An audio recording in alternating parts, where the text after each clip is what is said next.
تاسې نه جار شو. اورونو سوچ پکار دی.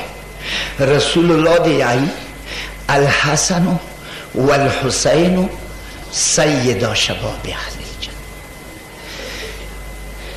ایدی که زه وایم څه دا مطلب نه دی څه کله قیامت شي مردگان قبرونه پاڅېږي حشر وشي نشر صحف وشي هر چاته خپل عملنامه ورکړل شي تقسیم شي موقف حساب ته پیش شي حساب واخیستلی شي اورونو جنتیان جنت ته لاړ شي هغه نه وروسته حسن و حسین سرداران دي هغه نه وروسته تاسې نه جار شو. الحسن والحسین سیدا شباب اهل الجنه.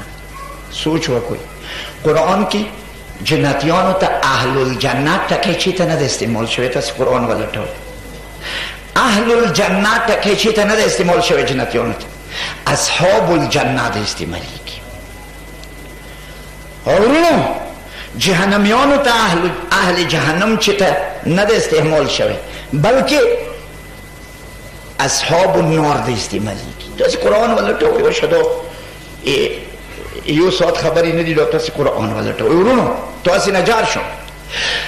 ایدی دا مطلب نه دی چې د جنتیانو جنت ته تللي نه وروسته حسن و حسین د هغوی سرداران دي نه بلکې مطلب څه دی رسول الله د حسن و حسین گویا لکه فضائل نه بیانوي بلکې د نبوت ډیوټي ده په ځای راوړي.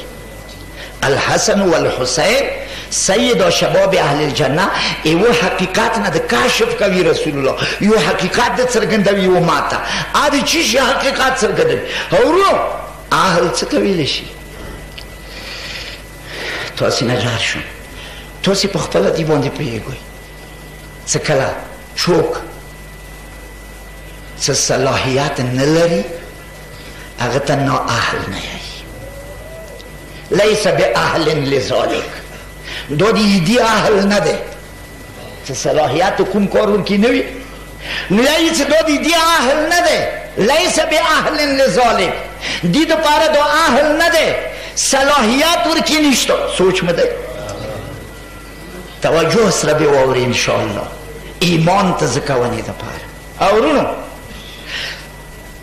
که کوم کار دپاره څوک فیټ دی نو یایي چې دا د دغه کار اهل دی اهل لذالک دا د دغه کار اهلیت لري صلاحیت لري. سوچ مه دی خو رسول الله دی آئی عرض مو کړل رسول الله په ظاهر د رسول الله کلام دی لیکن دا وحی دی دا فرمایش د خدای دی. خدای د گویا آئی چې الحسن والحسین سیدا شباب اهل الجنه.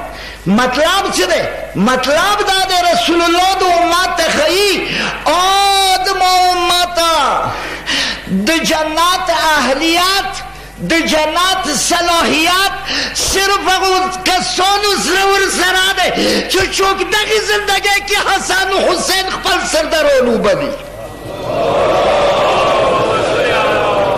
که چا دغې زندګۍ کې حسن و حسین خپل سرداران نه دي بللي تاسې نه جار شو. هغوی سره صلاحیت د جنت نشته هغوی اهل د جنت فیصله وشوه. ورونو فیصله وشوه رسول الله فیصله وکړله څه یې وویله اهل د جنت اهلیت د جنت صلاحیت د جنت صرف هغو کسانو سره. اوس دا صلاحیت انسان بروی کار ولی یا نه ولی دا د انسان مرضی ده خو که چیرې صلاحیت په لحاظ سره وي نو صلاحیت و قابلیت صرف همغو کسانو کې د جنت تللی دی همغه کسان صلاحیت د جنت لري چې چا حسن و حسین سرداران بللي. اورو چا چې دغې دنیا کې حسن و حسین سرداران نه دي بللي تاسې نه جار شو. هغه د جنت اهلیت نه لري رسول الله نه سوا مولا علی نه سوا ورمن زهرا نه سوا د خدای څومره بندگان دي دغو بندگانو کې څه چوک جنت ته تلوني دي سوچ مده خبرو ته څه دی څوک څه جنت ته تلوني چا سره څه جنت ته تللي صلاحیت ورسره دی هغه ټول مغه کسان دي چې هغوی حسن و حسین خپل سرداران منلي دي او ناز ورته نه ده اومد تاسې نه قربان شم که آدم سره د جنت تللي صلاحیت ورسره دی که آدم سره قابلیت د جنت تللی دی که نوح سره دی که ابراهیم سره دی که موسی و عیسی سره دی که یحیی و زکریا سره دی که سلیمان و داود سره دی که یوسف و یعقوب سره دی که اسحاق و اسماعیل سره دی او ورونو چا سره څه خواه انبیا ویلی ندی خواه انبیاو که مرسلین ویلی ندی خواه مرسلینو که اولو العزم ویلی ندی چه چو پوره حسن و حسین خپل سرداران ندی تسلیم کری اگوی که ده جنات اللہ صلاحیات او را پوری نرسی